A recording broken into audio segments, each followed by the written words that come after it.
Génesis 35, versículos 16 y 18, el título del mensaje es Benoni no, Benjamín.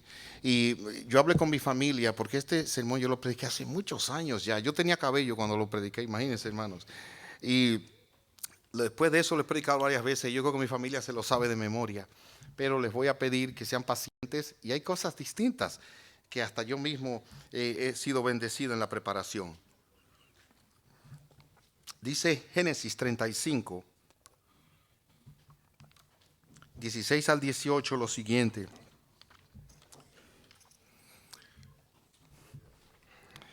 Amén. Dice aquí la palabra de Dios así. Una vez que salieron de Betel, Jacob y su clan avanzaron hacia Efrata.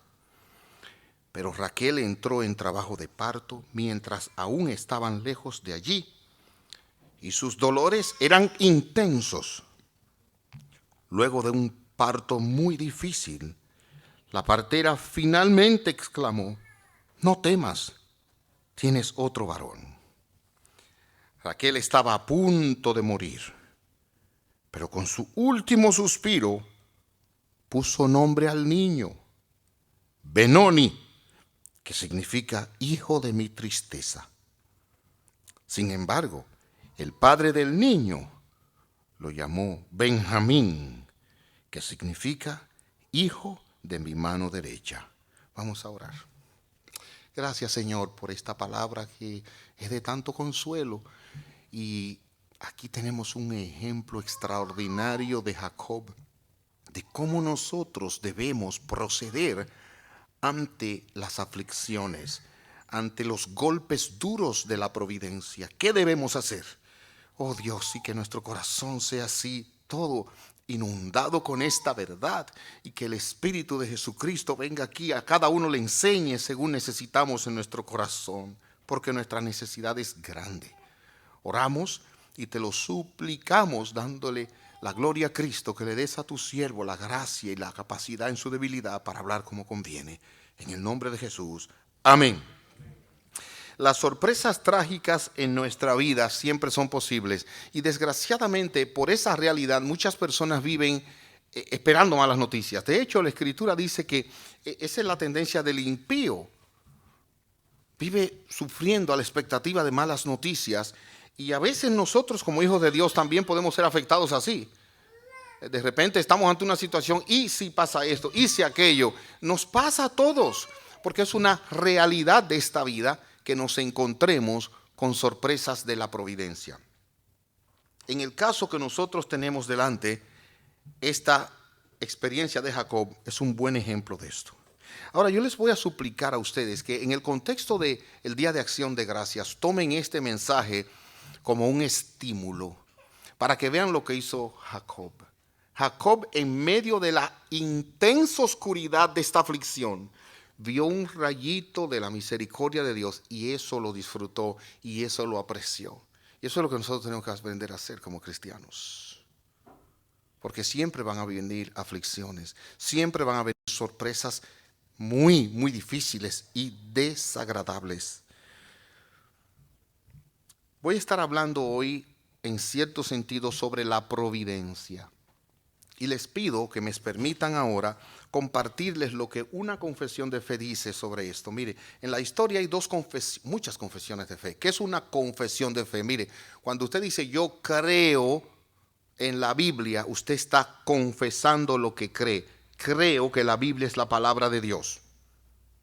Bueno, pues la confesión de fe lo que hace es que escribe eso, para que todo el mundo esté de acuerdo en que este libro es la palabra de Dios y no solo un libro de historia. Eso es la confesión de fe. Creo que Jesucristo es Dios hecho hombre.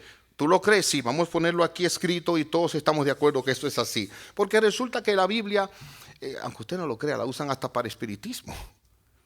El punto es, ¿qué tú crees que dice la Biblia? Esas son las confesiones de fe.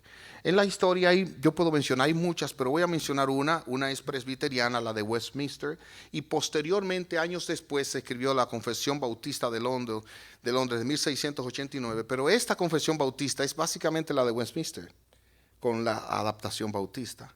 Ahora, esto es un excelente tratado doctrinal, de cosas que la Biblia enseña y se aplican a nuestra vida. Por ejemplo, la doctrina de la providencia. La providencia es definida como una obra de Dios a través del curso de la historia, donde su propósito se lleva a cabo. Por ejemplo, ¿por qué el 3 de septiembre de 1983 este dominicano que usted ve aquí se casó con esa hermosa dama? Porque la providencia de Dios permitió que un día la viera, que ella me dijera algo al oído que me conquistó hasta el día de hoy. Digo, ella sabe que fue así. Ahora yo lo arreglé porque yo sé que estoy hablando. Por ahora entiendan, la providencia de Dios fue la que permitió que nos encontráramos. No fue coincidencia, fue la providencia. Pero también la providencia tiene sorpresas a veces que usted no se está esperando. Oigan cómo lo define la Confesión de Fe de Westminster. Dios, el gran creador de todas las cosas, sostiene, dirige y dispone y gobierna todas las criaturas. Ahora oigan, las acciones y las cosas también las gobierna, desde la más grande hasta la más pequeña, por medio de su más sabia y santa providencia. Él está guiando todo según su inefable presciencia, que todo lo sabe, y libre e inmutable consejo de su propia voluntad. Yo sé que es demasiada información, pero espero que Dios le ayude a aclarar y poner esto en orden. Y esto es para la alabanza de la gloria de su sabiduría, poder, justicia, bondad y misericordia. Si usted me pregunta una definición en una sola línea, la providencia es aquello en donde se manifiesta lo que Dios ha dispuesto, su voluntad. ¿Por qué usted nació en el país que nació? Porque la providencia de Dios así lo había dispuesto. ¿Por qué usted finalmente vino a vivir a Estados Unidos? La providencia de Dios encaminó sus pasos para acá. ¿Por qué llegó a la Florida? La providencia de Dios también lo ordenó. Es más, ¿por qué está aquí sentado hoy? Porque la providencia de Dios también lo ordenó. Y esa providencia a veces trae cosas que son incómodas. Por lo tanto, lo que voy a ver hoy es esto: una providencia estimulante. Luego una providencia aflictiva y un proceder ejemplar, lo que hizo Jacob. Vamos a verlo. La providencia estimulante. Si ustedes ven ahí en sus Biblias, el pasaje que tenemos delante dice así: una vez que salieron de Betel. Yo creo que es necesario prestarle atención a esa frase. Salieron de Betel. ¿Qué representó Betel para Jacob y su familia? ¿De dónde era que estaban saliendo? Es como que comienzan una historia y dice, y en ese momento José y Mayra salían del altar. Usted dice, bueno, se acaban de casar. Ok, salieron de Betel. ¿Qué pasó en Betel? Y el capítulo 35 de Génesis comienza a hablarnos de eso. Y oigan cómo le voy a leer las cosas que pasaron. Qué estimulantes. Versículo 35, capítulo 35, versículo 1. Entonces Dios le dijo a Jacob, aquí está Dios hablándole directamente a Jacob. Jacob tiene una comunión especial con Dios desde que él se había ido de su casa muchos años antes. Ahora Dios vuelve a hablarle y Dios le dice, prepárate, múdate a Betel, establécete allí y edifica un altar al Dios que te apareció cuando huías de tu hermano Esaú. Un poco de historia. Años antes, Esaú y Jacob habían tenido un problema muy serio. Resulta que, esto es importante, cuando nacen estos dos gemelos, estos dos mellizos, nace Esaú y Jacob nace con la mano así, mire, agarrando el talón de Esaú. Y eso lo iba a definir en su vida. Esaú era un hombre así, mire, no así, era un hombre que siempre jalaba para él. Era un hombre que a la hora de repartir un dulce en la casa había que tener cuidado de que él no cogiera primero, porque no le dejaba a los otros. Eso me lo inventé yo, pero estoy tratando de que ustedes entiendan la idea del hombre, si en su casa ha pasado. O sea, era una persona que miraba para lo suyo y donde quiera que iba era lo suyo. Así se crió, así se formó. Entonces, cuando nace así, inmediatamente surge una profecía, él va a ser suplantador de su hermano. Bueno, pues resulta, hermanos, que en un momento el padre llamó a Esaú, ya estaba ciego Isaac, y dice, voy a bendecirte, a darte la bendición. Entonces Jacob, inmediatamente orientado por su mamá, va, se disfraza, engaña al papá, y él toma la bendición que era de Esaú. Eso estaba profetizado, pero no de esa manera. La cosa es que cuando hace eso, Esaú hace una promesa. Él dice, mira, me robaste la primogenitura. El día que papá se muera te voy a matar. ¿Qué hizo él? No esperó que el papá se muriera, se fue de la casa. Y cuando iba huyendo en el desamparo del desierto, se le aparece Dios. Y Dios lo bendice. Y cuando Dios se le aparece, el tiempo no me permite leer todos estos pasajes, ¿okay? Está allí, justo antes de esto. Cuando Dios se le aparece, entonces a ese lugar él le llama Betel, la casa de Dios. Y efectivamente, ahí es donde Dios ahora lo está llamando cuando él regresa con toda su familia años después. Noten eso. Eso fue en Génesis 28, lo que acabo de decirles. Pero allí Dios le llamó otra vez a un encuentro, porque en ese lugar Dios iba a tratar con su alma de forma especial. En el versículo 2 dice, entonces Jacob le dijo a todos los de su casa, oigan bien ahora, él se iba a encontrar con Dios y le dice a todos los de su casa, desháganse de todos sus ídolos paganos, purifíquense y pónganse ropas limpias. Ahora vamos a Betel, donde edificaré un altar al Dios que respondió a mis oraciones cuando yo estaba angustiado. Él ha estado conmigo en todos los lugares por donde anduve. Y usted puede decir, pastor, un momentico, Jacob, el hombre de Dios, siervo de Dios, le está diciendo a su familia, desháganse de los ídolos paganos que tienen, purifíquense, pónganse ropas limpias. ¿Acaso la familia de Jacob era idólatra? Él no, pero en su casa había de eso. ¡Oh, qué susto! Ay, ¿usted no cree que los hijos de uno a veces adoran cosas que uno no adora? Claro que a veces su mente se distrae y no son lo que uno quisiera. Pero claro. Ahora, lo importante no es que esas cosas estuvieran ahí, sino cómo él las manejó. Él le dijo, purifíquense, nos vamos a encontrar con Dios. Y aquí sale otro principio que Josué también nos enseñó. Oigan lo que dice Josué más adelante.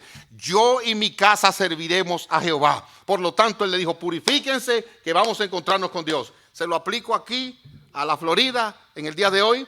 Usted le dice a sus hijos temprano los domingos que quieren dormir más de la cuenta. Algunos, no, en su casa yo sé que todos madrugan. Pero usted le va a decir, vamos hoy a la casa de Dios, pero yo fui el domingo pasado, volvamos otra vez y venimos todos. Eso fue lo que Jacob hizo, de manera que él estaba haciendo la preparación para un momento extraordinario de encontrarse con Dios. Esto es una providencia estimulante y usted está hoy en este lugar viviendo una providencia estimulante. ¿Sabe lo que significa? Usted está en la casa de Dios. Usted pudiera estar en un hospital, pudiera estar visitando a alguien en el cementerio, usted pudiera estar huyendo, usted pudiera estar en 1000 situaciones ahora mismo, pero por la infinita misericordia de Dios está aquí cómodamente sentado, adorando a Dios, oyendo la palabra de Dios y como si eso fuera nada, a disfrutar un banquete después afuera. Oye, Dios es bueno con usted, usted no se da cuenta. Gloria al nombre de Dios. Dice aquí, entonces entregaron a Jacob todos los ídolos paganos que conservaban. O sea, este hombre tenía control, en su casa autoridad, los aretes y los entregó bajo el gran árbol que está cerca de Siquem. Cuando salían, Dios mandó terror sobre los habitantes de todas las ciudades de aquella región, así que nadie atacó a la familia de Jacob. Dios estaba con él, el ángel de Jehová estaba alrededor de él y lo guardaba. Finalmente Jacob y todo lo de su casa llegaron a Luz, también llamada Betel, en Canaán. Allí Jacob edificó un altar, llamó el lugar El Betel, que significa Dios de Betel, porque Dios se le había aparecido allí cuando huía de su hermano Esaú. En otras palabras, miren, es como que él estuviera en el servicio de adoración de la iglesia y allí Dios se le manifestó. Allí Dios estuvo con él. Y el versículo 11 dice que Dios le dijo, yo soy el Shaddai, Dios Todopoderoso.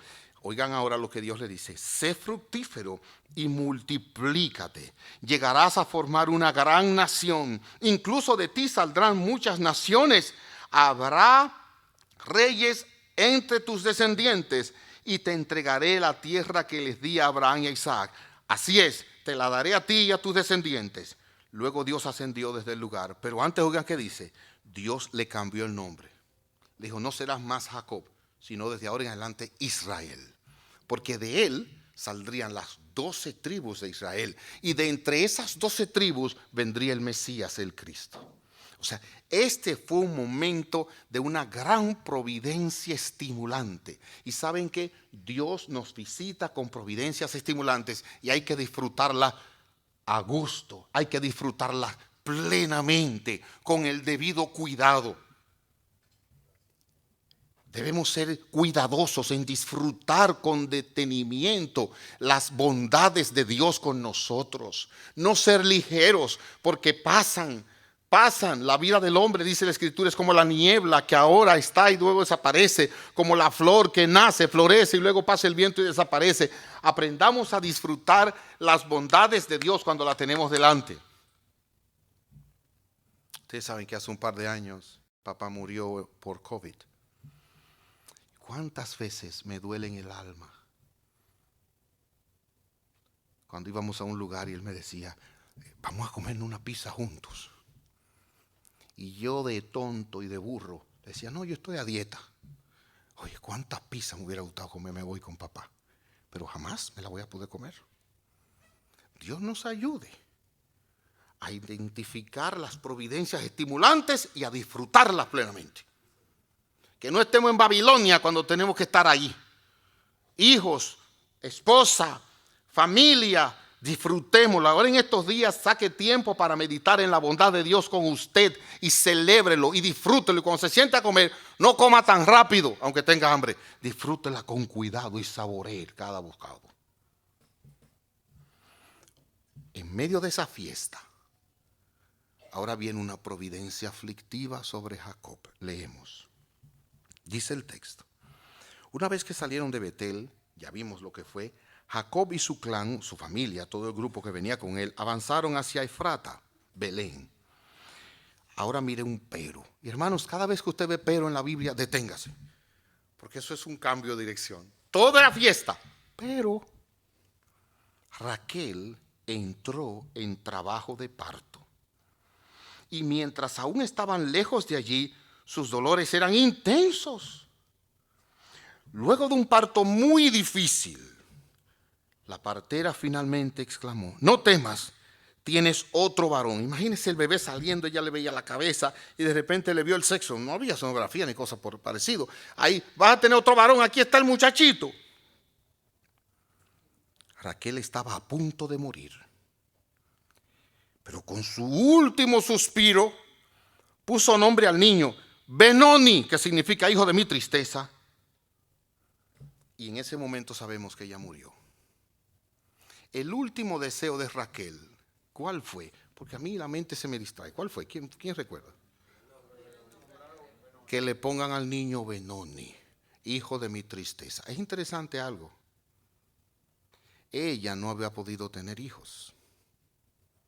Mientras la historia de Jacob, no la puedo contar ahora, pero el papá de ellas lo engañó. Y mientras él esperaba que le dieran a Raquel, esa noche en la intensa oscuridad le pusieron a la hermana. Y ese hombre no registró mucho, imagínense, la mujer se cubría mucho. Y terminó con la hermana. Y cuando él al otro día ve que esa no es la mujer que él quería, entonces le dice, pero si tú me trabajas 7 años más, en una semana te la doy. Y él dijo, no, yo trabajo hasta 14. Y le dieron la que él quería. Aquella que le pusieron primero tenía muchos hijos, pero esta no podía parir.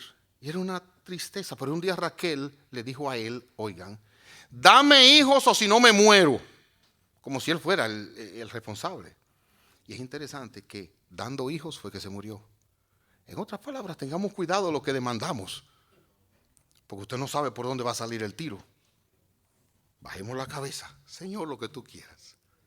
¿Me das? Amén. ¿No me das? Amén. Lo que tú quieras. Yo estoy en tus manos. El punto es que Raquel murió. Y déjeme explicarle que, mire, lo que yo voy a decir ahora, lo digo con mucho cuidado y con temblor. Pero hay personas aún dentro de la iglesia, oiga, que saben que no se pueden divorciar de alguien a menos que no haya muerte. Y en momento ha pensado, oye, ¿y si esta persona se muere por lo mal que le está yendo en el matrimonio? Yo sé que suena duro. Yo no quisiera que eso pasara entre nosotros. El punto es que ese no era el caso de Jacob. Mire, ¿usted ha oído hablar de amor a primera vista? Jacob llegó desamparado allí Y cuando él vio a Raquel, algo que a lo mejor no ha pasado en ningún matrimonio aquí, le gustó tanto a la muchacha que hasta lloró.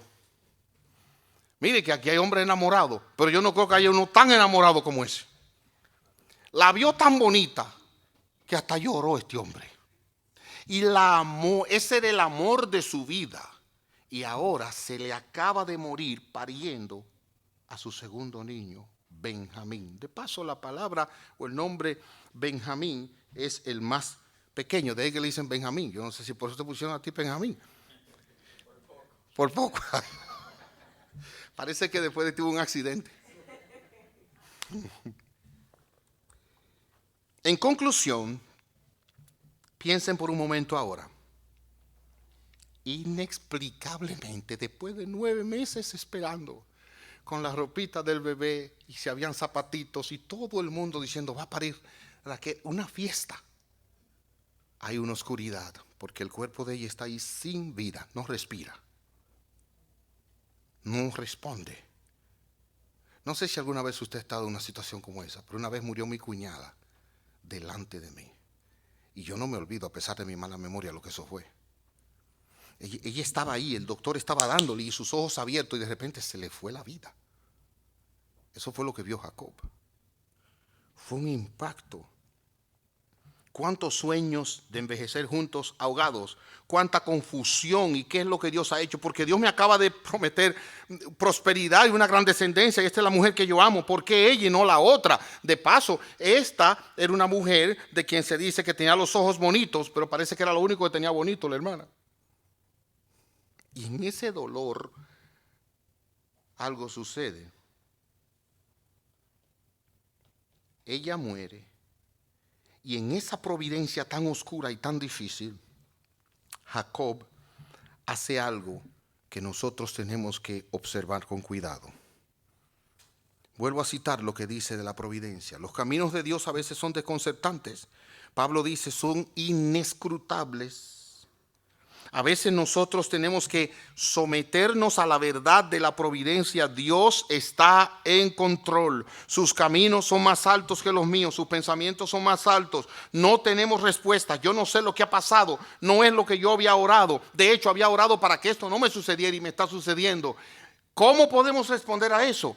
Con la providencia de Dios, descansando en que Dios tiene un control y Dios lo ha hecho. Y entendiendo que Él es santo y su voluntad buena y soberana. Pero hay muchas preguntas que se quedarán sin respuesta y vamos a conocer la respuesta algún día en el cielo. ¿Por qué esto a mí? ¿Y por qué allí? De hecho, Jacob podía decir, Señor, pero acabo de adorarte, acabo de purificar mi familia, tú te acabas de aparecer, ¿por qué me pasa a mí?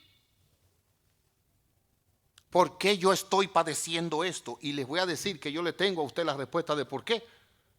Se la digo. Yo no sé. Porque el único que sabe es Dios. Y nadie puede decirle el por qué. Allá en el cielo vamos a entender tantas cosas que vamos a pasarnos toda la eternidad diciendo bendito sea tu nombre, alabado sea tu nombre.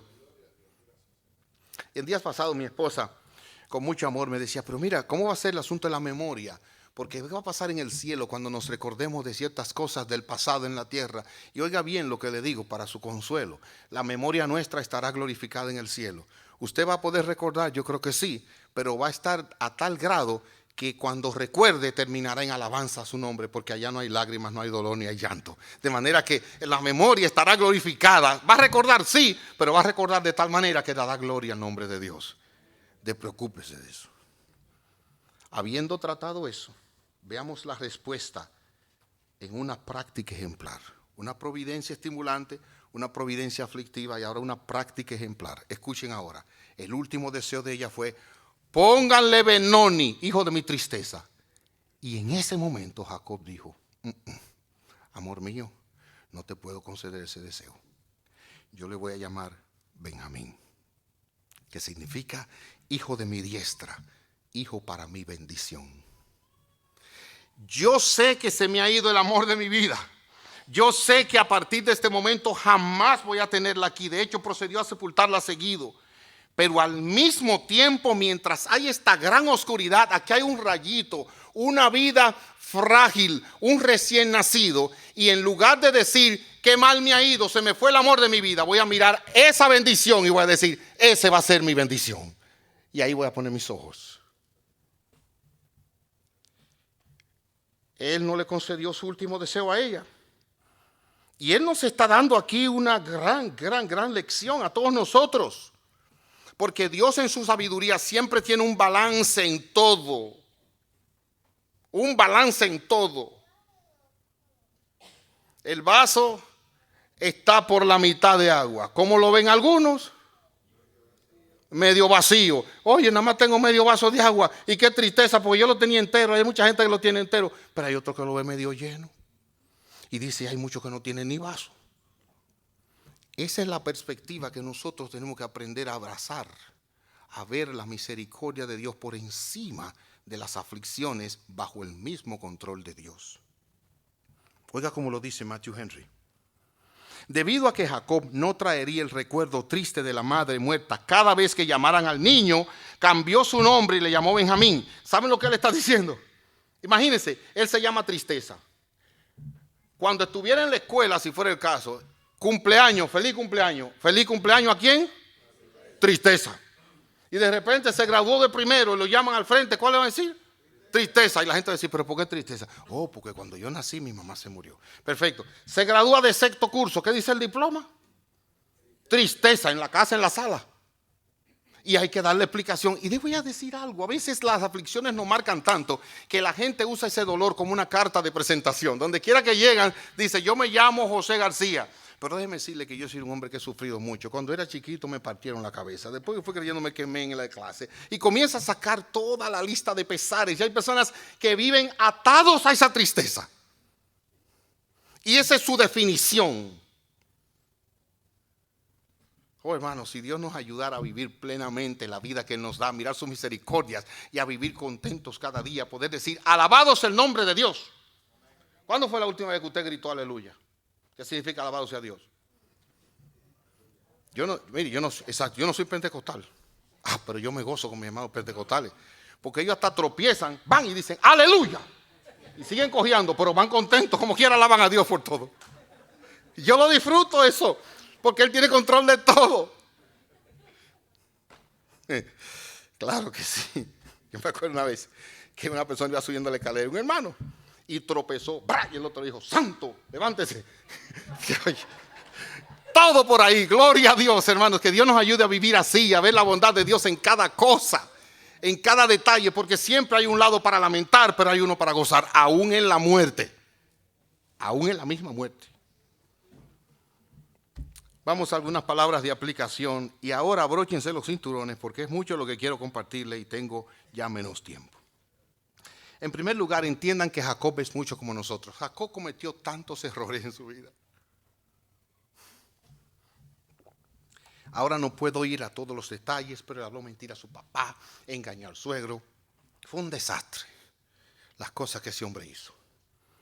Sin embargo, nos está dando a todos una gran lección. Y miren cuál es. Primero, van a venir tristezas en esta vida. Claro, eso es seguro. Pero nunca debemos permanecer mucho tiempo en un estado de mucha tristeza. La tristeza hay que sacudírsela. Van a venir, sí. Hay momentos de dolor, claro. Hay momentos donde hay que llorar. Porque la persona está pasando por un tiempo difícil. Usted está allí y dice la Escritura que nosotros lloramos con los que lloran. Hay momentos para llorar, hay momentos para lamentar, pero al mismo tiempo hay momentos para celebrar. Nuestro Señor Jesucristo fue frente a la tumba de Lázaro. Él lo iba a resucitar, pero se puso a llorar. O sea, hay momentos para llorar. Y hay momentos donde si usted no llora, incluso está dando un mal testimonio, porque el momento es para llorar. Pero al mismo tiempo no debemos quedarnos ahí. Eso no nos puede definir. Nosotros no podemos dejar que los eventos y las providencias aflictivas nos definan, porque hay más de ahí. Su fracaso no puede definirlo a usted, sino la misericordia de Dios con usted, que ordenó eso para su bien y para la gloria de Dios. Pero eso no lo puede definir a usted.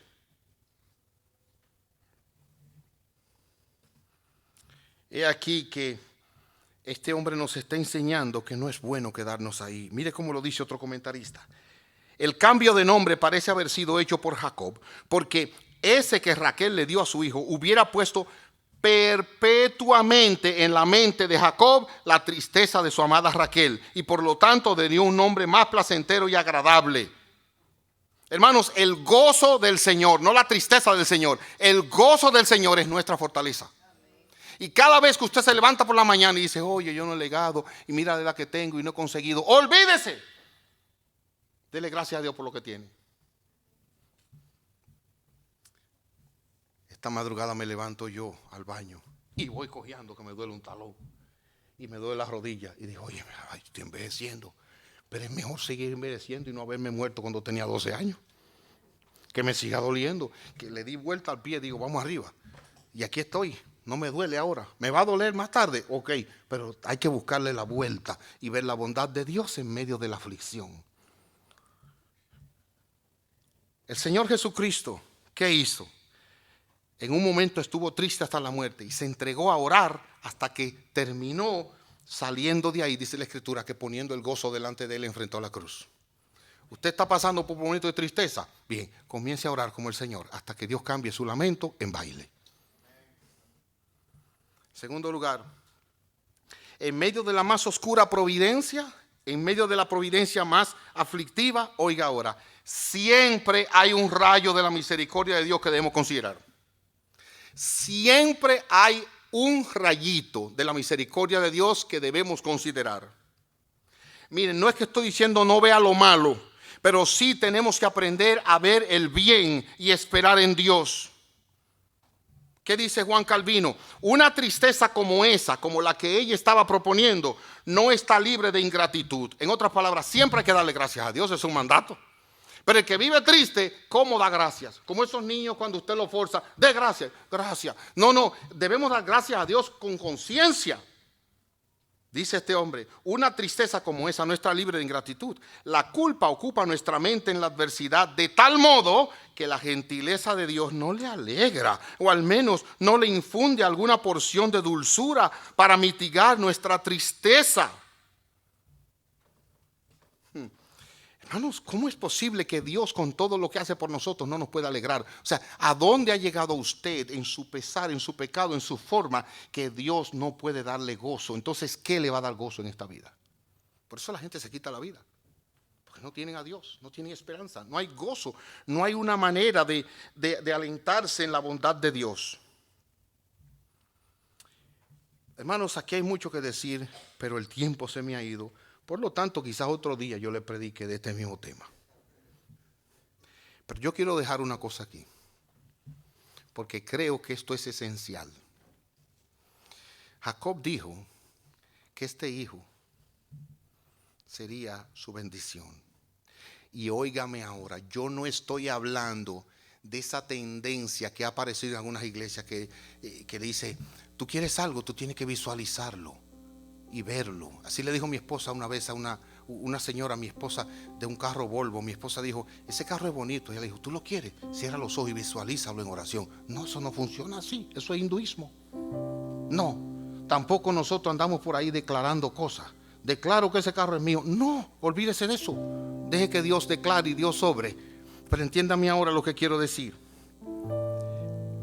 Jacob, guiado por Dios, vio la bondad de Dios. Y él llamó a ese hijo, Benjamín, mi mano derecha, mi bendición. Y saben que cuando Jacob estaba muriendo, a cada uno de sus hijos, él le dio una palabra de bendición final. Les voy a pedir que me permitan leerlo. En Génesis 49, cuando él llegó donde Benjamín, dijo algo de Benjamín que es impactante. Es impactante. En el versículo 27 él dice, Benjamín es un lobo rapaz que devora a sus enemigos por la mañana y reparte su botín por la tarde. Yo creo que Dios estaba inspirándolo cuando él dijo eso, sin duda. Ahora, ¿cómo va a ser que el más pequeño, de repente es un lobo rapaz que destruye a sus enemigos? ¿De qué que este hombre está hablando? El lenguaje profético hay que interpretarlo como tal. Wow, ¿qué será? O sea, ¿qué clase de hijo fue Benjamín? Bueno, les voy a decir que se dice muy poco de Benjamín en la escritura. Muy poquito. No se dice las cosas de sus hermanos. De él no se dice casi nada.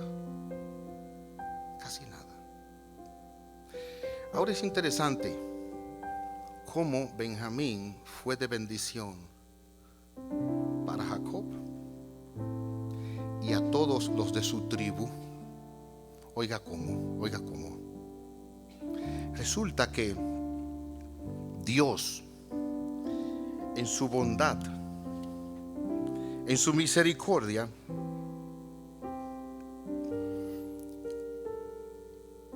se llevó a José a Egipto. Y estando José en Egipto,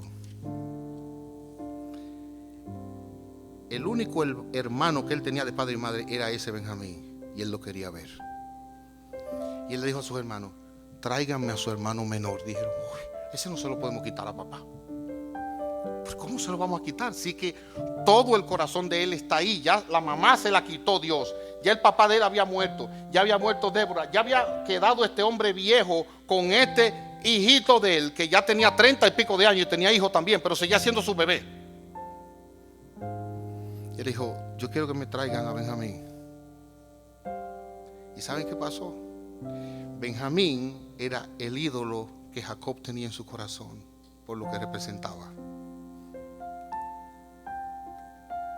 Y José dijo: tiene que mandármelo. Si no, hay uno preso aquí. ¿Y saben lo que pasó? Jacob entendió cómo ese hijo fue de bendición para él. Y en Génesis 43, él dice a sus hijos desde el versículo 11. Jacob finalmente dijo: si no queda otro remedio, entonces al menos hagan esto: carguen sus costales con los mejores productos de esta tierra, bálsamo, miel, resinas aromáticas, pistacho, almendras. Llévenselo al hombre como regalo. Tomen también el doble del dinero que les devolvieron, ya que probablemente alguien se equivocó. Ahora oigan, después tomen a su hermano, a Benjamín, y regresen a ver al hombre. Oigan, qué palabra ahora. Que el Dios Todopoderoso les muestre misericordia cuando estén delante del hombre, para que ponga a Simeón en libertad y permita que Benjamín regrese.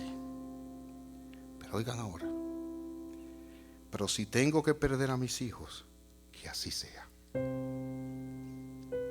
En otras palabras, toda mi vida yo he vivido así, y Dios ha estado en segundo lugar, pero en este momento lo doy todo para quedarme solamente con Dios. Y saben que eso fue un patrón en toda la tribu.